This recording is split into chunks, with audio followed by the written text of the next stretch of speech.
Jacques Parizeau a été au cours de sa vie haut fonctionnaire, professeur, mais surtout un homme politique québécois. Issu d'une famille bourgeoise, il est né à Montréal en 1930. Il entame ses études au HEC à Montréal, mais les poursuit ensuite en Europe, notamment à la prestigieuse London School of Economics. Pendant la Révolution tranquille, Jacques Parizeau est un haut fonctionnaire et un conseiller du gouvernement. Il prône alors l'intervention de l'État dans l'économie et collabore à la mise en place d'institutions importantes qui jouent encore aujourd'hui un rôle important au Québec. C'est à la fin des années 60 que Jacques Parizeau devient souverainiste et rejoint René Lévesque qui vient à peine de fonder le Parti québécois. Il devra toutefois patienter jusqu'en 1976 avant de jouer un rôle de premier plan en devenant ministre des Finances dans le gouvernement de René Lévesque. Plusieurs disent alors de Parizeau qu'il incarne la crédibilité économique du projet souverainiste. Une crédibilité qui sera néanmoins insuffisante pour amener le oui vers la victoire lors du référendum sur la souveraineté association de 1980. Cet échec n'ébranle pas la conviction de celui qu'on surnomme Monsieur.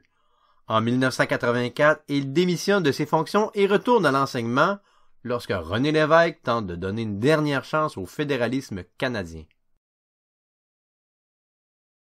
4 ans plus tard, il fait toutefois un retour en politique et succède à Pierre-Marc Johnson comme chef du Parti québécois. Il recentre alors le parti vers l'idée de faire du Québec un pays. En 1994, suite à l'échec de Robert Bourassa de renouveler le fédéralisme canadien, Jacques Parizeau devient le 26e premier ministre du Québec avec comme principal argument de tenir un référendum sur la souveraineté du Québec. Le 30 octobre 1995, malgré une alliance avec l'ADQ de Mario Dumont et le Bloc québécois du très charismatique Lucien Bouchard, la population dit non par une marge très serrée et refuse à Jacques Parizeau et au Parti québécois le mandat de faire la souveraineté du Québec. Le lendemain du référendum, il démissionne non sans avoir suscité la controverse avec les propos qu'il a tenus lors de son discours la veille, expliquant la défaite référendaire par l'argent et le vote ethnique.